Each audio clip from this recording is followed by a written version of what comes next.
Okay, so if we did not know what a negative was when we first learned how to add, then that would tell us that a positive plus a positive is always going to be positive, correct?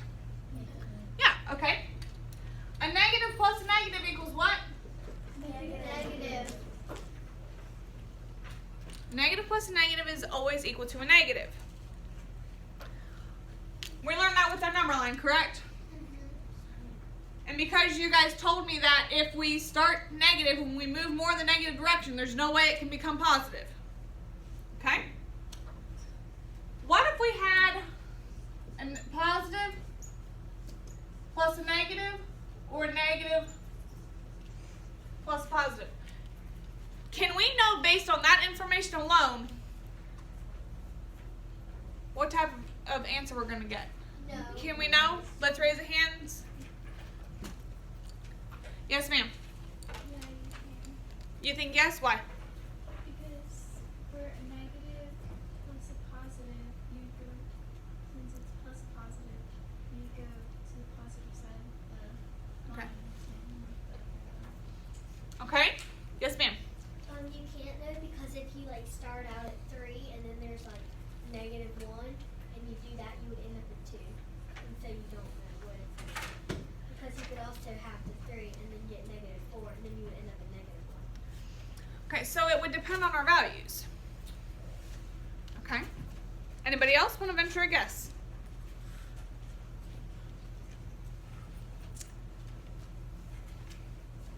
When determining the sign of your answer, when the signs in the problem are different, what we're going to do, we're going to subtract the values.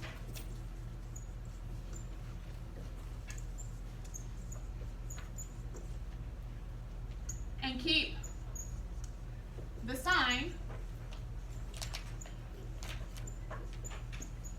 of the greater absolute value.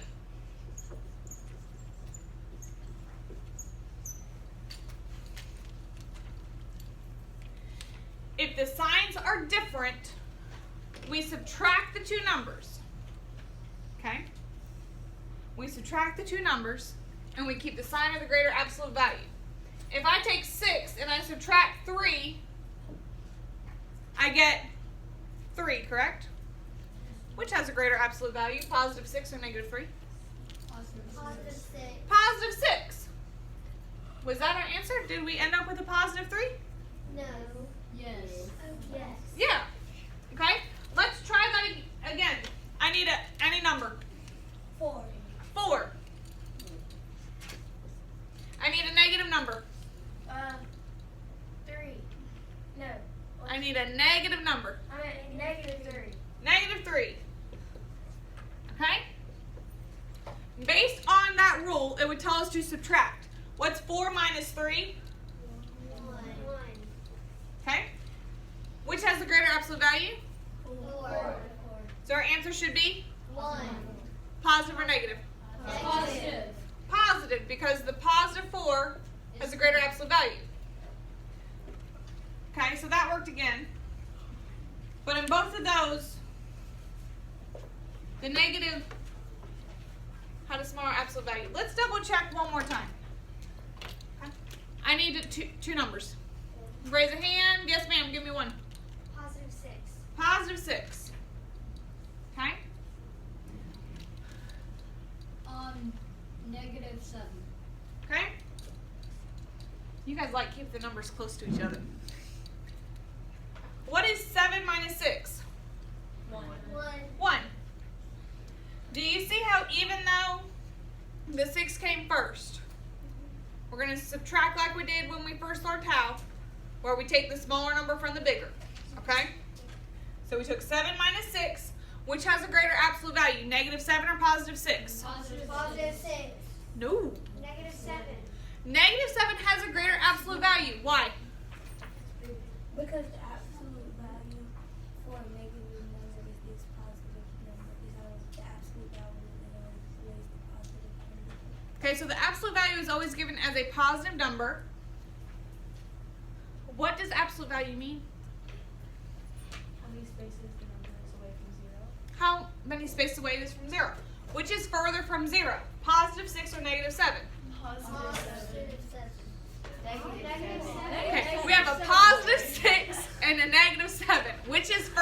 from 0 on a number line? -7. -7. So our answer will be what? -7. Or -1. Okay, so we're combining different things. We have a +6, we have a -7.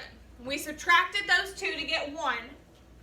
Then you told me that because -7 has the greater absolute value, then my answer will be negative.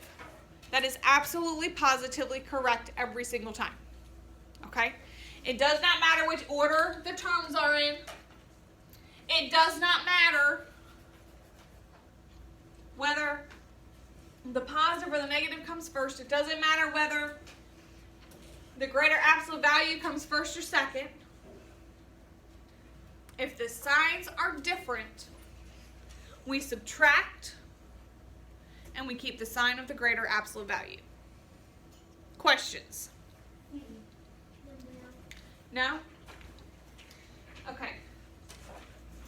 I want to look at one more thing. Please turn to page 58. In the example on page 58, we have multiple terms.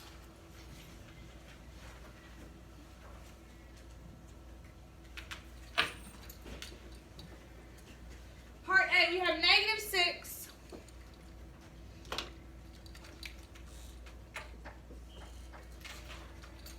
plus -15 plus a +6.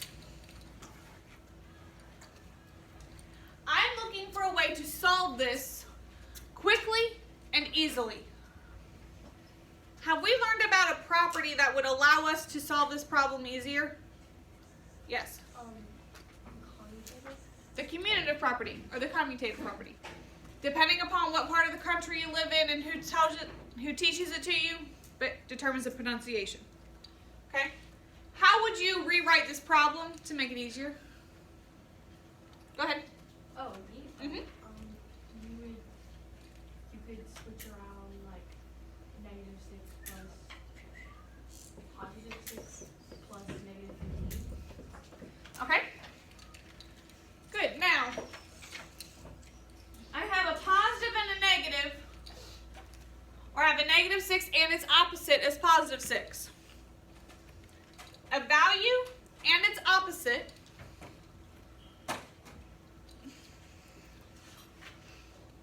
have a special word. Yes. Okay, so they are integers. They are called, hold on, my brain's catching up to me. They're called additive inverses. Okay? Inverse means opposite. We're doing the opposite of the additive. Okay? Additive inverses have a sum of 0.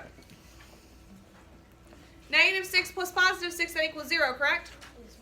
Okay, so this is the same as saying 0 plus -15. Because those two cancel each other out as additive inverses.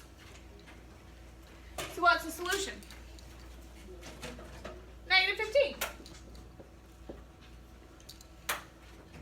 Could we have taken -6 plus -15, gotten -21, then added a +6 and gotten to -15? Yeah, but that takes longer, doesn't it? Right. There's more room for error in that problem, isn't there? Yeah. Yeah. So, those properties that we learned in chapter 1 are going to come back to help us as we move on. Let's look at part B. So we're going to use a property there as well, and it's going to be a little bit different. In part B, we have 7 plus -1 plus 26 plus -13. Do I have any additive inverses in this problem? No, bummer. That makes it slightly harder. Can I rearrange my problem, put my positives together, put my negatives together, and then simplify that way? Yes. Would that make it easier? Yes. Okay, so then let's do that.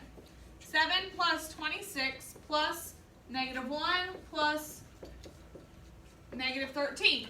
What is 7 plus 26? 31. 33. What's negative 1 plus negative 13?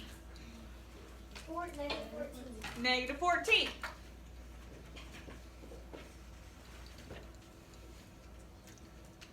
Cool.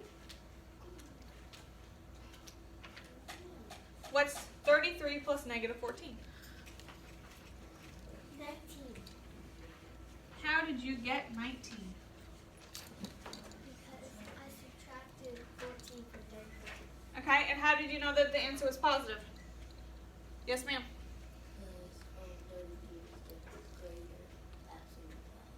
Because 33 has a greater absolute value. Fantastic. Ladies and gentlemen, do we have any questions? No? We're good to go? All right, fantastic.